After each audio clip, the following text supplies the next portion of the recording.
empezó más que nada como una curiosidad mía de saber eh, qué se produjo en Paraguay, cuáles fueron las primeras películas, dónde están todos los archivos.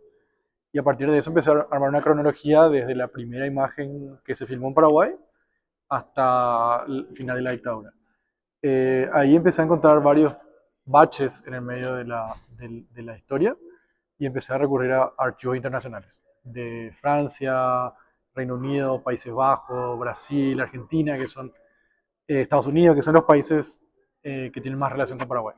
Un poco de viajes que hacía el presidente como Taiwán o Japón, empezamos a encontrar otros materiales. A partir de eso tuvimos más de 100 horas de archivo y pudimos armar una cronología de la llegada al poder del dictador hasta el final y poder entender y desmantelar cómo los medios de comunicación contaban o mostraban este periodo. Es un documental que usa archivos solamente oficiales, de medios de comunicación oficiales, no usa material archivo familiar, en ese sentido. Y fue una gran odisea haber llegado a todo esto y ver materiales que nunca antes había visto de mi país o que no se vieron ni siquiera en Paraguay. Contra la opinión y los deseos del pueblo.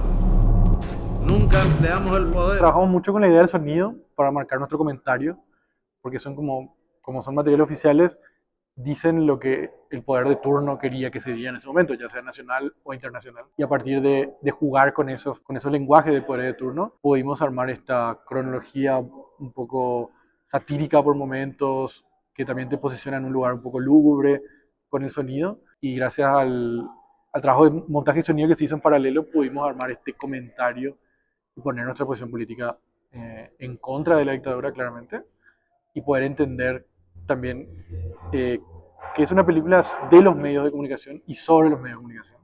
No es una película que cuenta la historia de un país, que fue algo que nos fuimos dando cuenta en el hacer de la película, en el montaje y en el visionado de cada material. El cargo de presidente de la República del Paraguay y observar.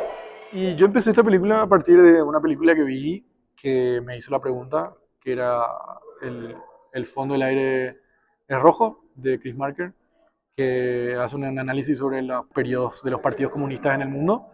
Entonces a partir de eso yo me fui preguntando dónde están los archivos en Paraguay. Yo creo que no sigo una línea de decir como, bueno, yo estoy haciendo una película de archivo porque es lo que está pasando ahora.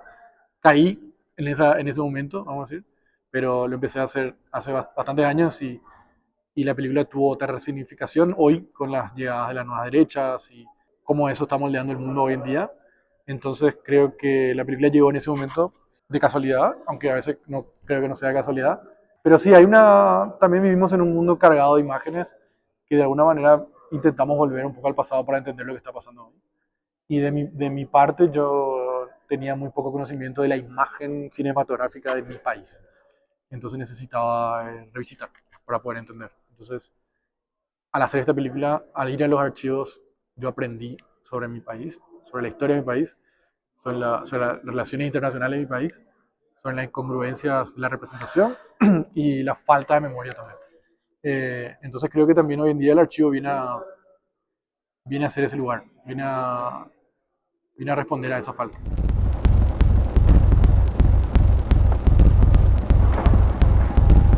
En Berlín, como la película toca mucho en la cultura alemana, fue muy interesante. Y al ser Berlín hacer una capital mundial, también tiene una gran mayoría de público latinoamericano.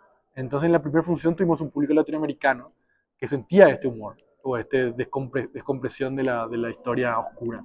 Sin embargo, cuando las salas se llenaban de público alemán, había otro tipo de recepción, había otro tipo de reacción hacia capaz una historia que no conocían o una carga de elementos nazis o cosas que marcan la cultura alemana. Entonces fue como un diálogo súper interesante con eso. Claro, nosotros quisimos hacer como esta película que sea una sumatoria de eventos incongruentes y la relación política internacional del momento.